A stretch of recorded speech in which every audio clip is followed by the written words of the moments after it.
Let's start with the big one, the bombshell. You kind of whet our appetite for this last week, and you were in on the conversations. Apparently, it happened over the weekend, and now Nolan Arenado to the Cardinals is just awaiting league approval. Walk us through the deal.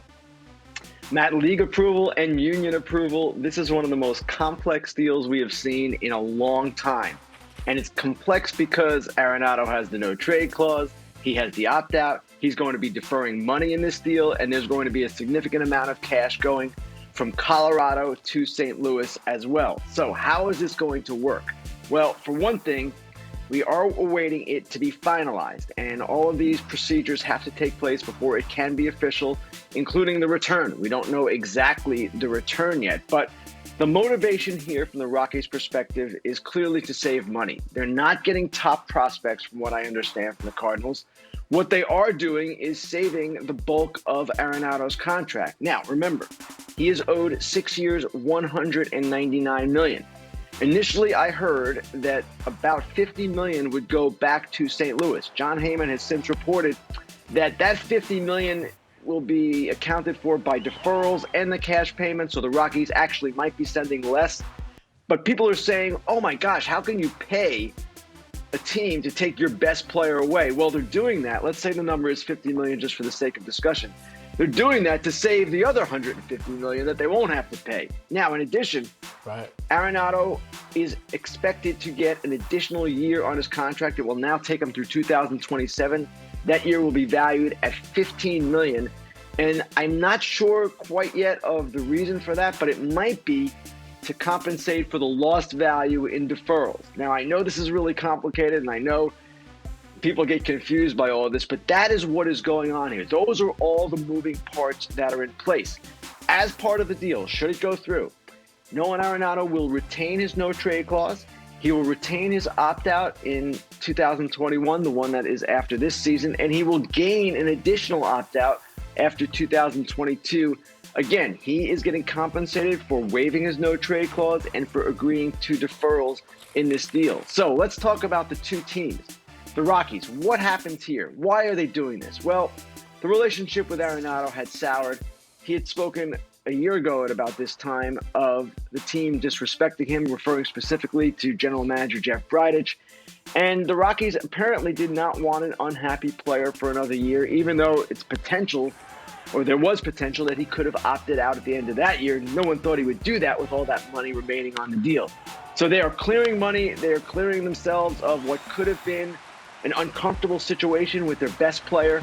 And now they have to look to the future and see, one, if they can re-sign Trevor Story, or if they can't, if he's eligible for free agency at the end of the year, do they now entertain trading him? And also they mix in some of the younger players that they're getting from the Cardinals.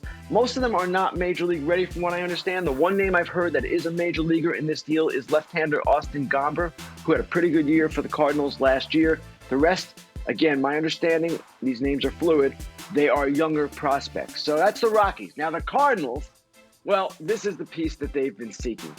We've talked a long time now about how they are missing a big bat, and Arenado will be that big bat. Of course, he will also bring his 8 Gold Gloves, his impeccable defense, and he will be a huge addition for that team. He trained that in a minute. He might not have a spot on this team, but the big news from the Cardinals' perspective is they finally get their man. And this is a guy that they've coveted for quite some time. And should this deal go through, he's theirs for quite a length of time. Wow, Ken, that was a lot to unpack, no doubt about it.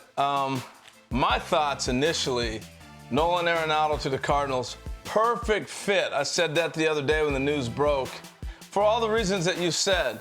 But there was a couple things that stood out for me. One, the deferred payments that he's willing to do.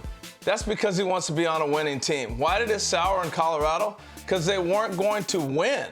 And I think that's frustrating for a guy in a position where he took the contract thinking they're going to build around him. So that's just his take. I don't know what the Rockies are saying, but that's Nolan's take on that. And the biggest thing for me, the biggest takeaway from it all, this is a Hall of Fame move for him. There's no more Coors Field effect and all that stuff affecting him moving forward because he's in that territory now. Win a World Series, get to the Hall of Fame. And I think this is what's going to propel him to one of the greats of all time. Now and I don't see an opt-out coming at all. This is a perfect community for him to play in. It's a great stadium. It's a great fan base. And the division, the ball flies. Milwaukee, Chicago, Pittsburgh, those are all great offensive parks. So he couldn't have landed in a better spot. This will get worked out. And Nolan Arenado is going to be a stud in St. Louis for a number of years, Matt.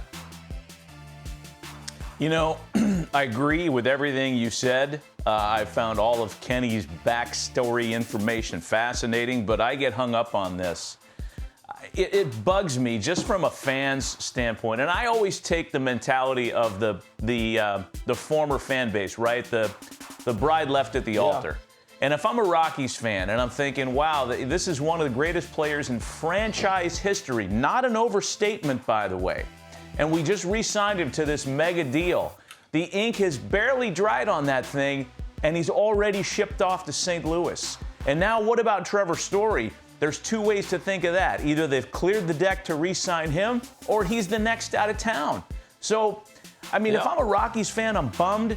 If I was a Marlins fan, I was bummed when Stanton was sent out of town. The idea that you can re-up a guy or sign a guy to a mega deal, knowing in the back of your mind you're never going to firmly execute that commitment and that there's relief 18 months down the road in terms of a trade, it stinks for that fan base. And that's not real astute inside baseball information for me. It's just me taking the role of a Rockies fan who's kind of upset on this day.